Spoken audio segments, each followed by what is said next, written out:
ગુજરાતમાં જે માહિતી અધિકાર અધિનિયમ 2005 છે એ કેવી રીતે કામ કરે છે એમાં ઘણાને રસ હશે.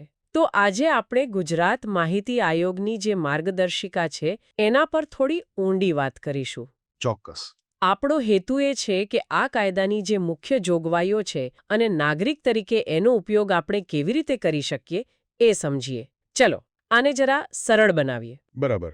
આ માર્ગદર્શિકા છે જ એટલા માટે કે નાગરિકો પોતાના અધિકાર સમજે, અરજીની પ્રક્રિયા સમજે. આપણે એની મુખ્ય વ્યાખ્યાઓ જોઈશું. અરજી કઈ રીતે થાય, શું માંગી શકાય, શું ન માંગી શકાય, અને પેલી ફરિયાદ અને અપીલની પ્રક્રિયા શું છે એની પણ વાત કરીશું. પણ હા, એક વાત ખાસ યાદ રાખવા જેવી છે. કઈ વાત? કે આપણી આ ચર્ચા છે ને એ આ માર્ગદર્શિકા પર આધારિત છે, પણ જો કાયદાનું કોઈ ચોક્કસ અર્થઘટન કરવું હોય તો પેલો મૂળ અંગ્રેજી કાયદો છે એ જ ફાઇનલ ગણાય. ઓકે, એ સમજી શકાય એવું છે. તો શરૂઆત કરીએ એકદમ મૂળભૂત વાતથી. માહિતી, આ શબ્દનો મતલબ શું? એટલે શું આપણે સરકાર પાસે કંઈ પણ પૂછી શકીએ? જો કલમ 2(6) છે ને, એમાં માહિતીનો વ્યાપ ઘણો મોટો આપ્યો છે. એમાં સરકારી રેકોર્ડ આવી જાય, દસ્તાવેજો, મેમો, ઈમેલ, અભિપ્રાય, સલાહ. અચ્છા. પરિપત્રો, ઓર્ડર, લોગબુક, કરાર, રિપોર્ટ, કાગળો, નમૂના મોડેલ. અને હા, ઇલેક્ટ્રોનિક સ્વરૂપમાં જે ડેટા હોય એ પણ. એટલે લગભગ બધું જ આવી ગયું. લગભગ. અને એક રસપ્રદ વાત કહું, એમાં ફાઇલ પર આપણે જે નોંધ લખીએ છીએ ને, એટલે કે ફાઇલ નોટિંગ, એનો પણ સમાવેશ થાય છે. ઓહો, ફાઇલ નોટિંગ પણ માંગી શકાય, એ તો બહુ મહત્વનું કહેવાય. પણ તમે એમ પણ કહ્યું કે કંઈ પણ નહીં માંગી શકાય, એમાં શું મર્યાદા છે? હા, એ સમજવું જરૂરી છે. આ કાયદો તમને શા માટે કોઈ નિર્ણય લેવાયો એવા સવાલોના જવાબ નથી આપતો. અચ્છા, કેમ નહીં પૂછવાનું? હા, મતલબ કે તમે એ નિર્ણયને લગતા રેકોર્ડ કે માહિતી માંગી શકો, પણ એ શા માટે લેવાયો એનું કારણ અધિકારીએ આપવાનું નથી. અને બીજું, જે માહિતી જે સ્વરૂપમાં સરકારી કચેરી પાસે હોય એ જ સ્વરૂપમાં મળે. એટલે કે એ લોકો તમારા માટે કોઈ નવું સંશોધન કે વિશ્લેષણ કરીને જવાબ નહીં આપે. જે છે એ જ આપશે. બરાબર, સમજાઈ ગયું. તો હવે એ કહો કે આ માહિતી માંગી કોણ શકે અને અરજી કરવી કઈ રીતે? કલમ 3 એકદમ સ્પષ્ટ કહે છે, ફક્ત ભારતના નાગરિકો, બીજું કોઈ નહીં. ઓકે. અને અરજી માટે કલમ 6 મુજબ એક નિયત નમૂનો ક છે, એમાં કરી શકો. અથવા તો સાદા કાગળ પર લખીને આપો તો પણ ચાલે. ભાષાનું શું? ગુજરાતી, હિન્દી કે અંગ્રેજી કોઈ પણ ચાલે. અરજી સાથે 20 રૂપિયાની ફી ભરવાની હોય છે. 20 રૂપિયા? કેવી રીતે ભરી શકાય? રોકડા આપી શકો, ડિમાન્ડ ડ્રાફ્ટ, પે ઓર્ડર કે પછી પેલો પોસ્ટલ ઓર્ડર આવે છે એનાથી પણ ભરી શકાય. અને પેલા ગરીબી રેખા નીચેના લોકો માટે ફી માફીનું કંઈક હતું ને? હા, બહુ અગત્યનો મુદ્દો છે.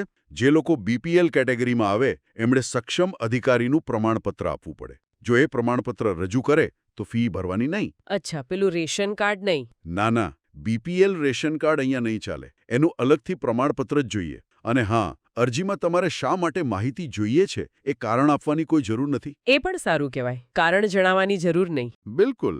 અને હવે તો ઓનલાઈન પોર્ટલ પણ છે, online.rti.gujarat.gov.in. ત્યાંથી અરજી કરવી વધારે સહેલી પડે. પણ અરજી લખતી વખતે કંઈ ધ્યાન રાખવાનું ખરું? મતલબ કેવી રીતે માંગણી કરવી? હા, એ ખૂબ જ જરૂરી છે. અરજદારે બને એટલી સ્પષ્ટ અને ચોક્કસ વિગત આપવી જોઈએ કે એમને કઈ માહિતી જોઈએ છે. કેમ?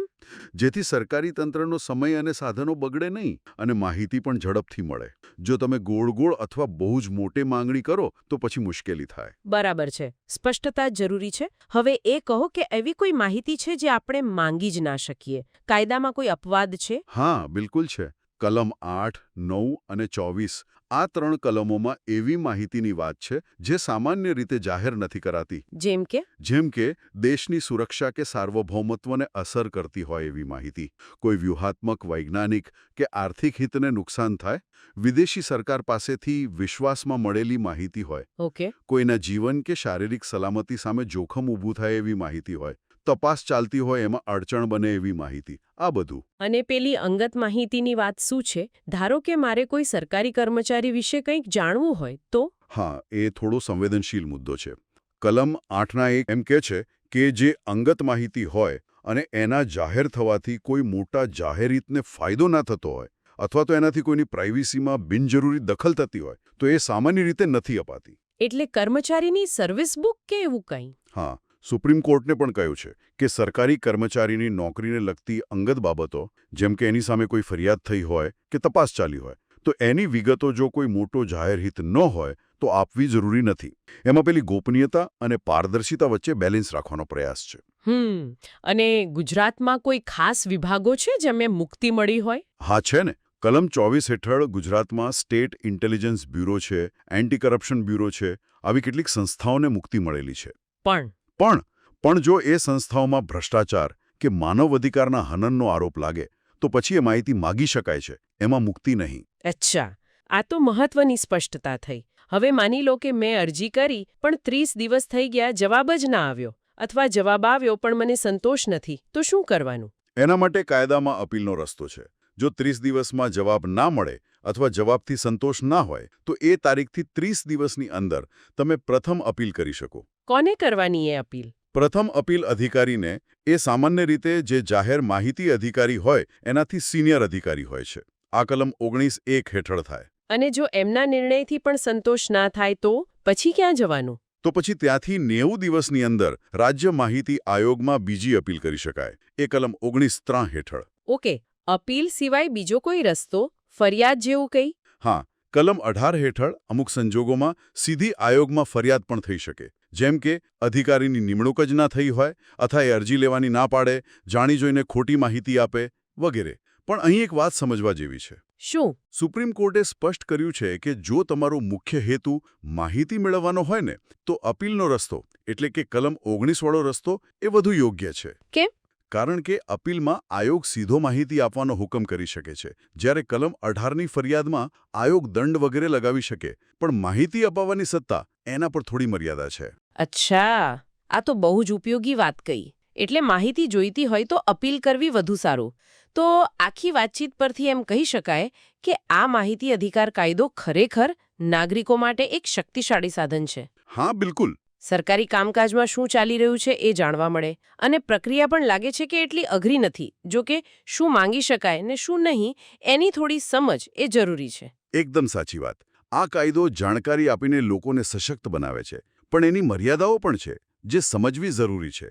એ મર્યાદાઓ દેશના હિત, વ્યક્તિની ગોપનીયતા અને વહીવટી કાર્યક્ષમતા વચ્ચે એક સંતુલન જાળવવા માટે જરૂરી છે. અને આ ચર્ચા પછી એક સવાલ મનમાં આવે છે જેના પર વિચારવું રહ્યું. કયો સવાલ? કે પેલું જાહેર હિત અને વ્યક્તિગત ગોપનીયતા, ખાસ કરીને જ્યારે સરકારી કર્મચારીઓની માહિતીની વાત આવે તો આ બંને વચ્ચેની જે પાતળી ભેદરેખા છે એ ક્યાં દોરવી જોઈએ? આ એક એવો મુદ્દો છે જેના પર કદાચ કાયમ ચર્ચા ચાલતી રહેશે.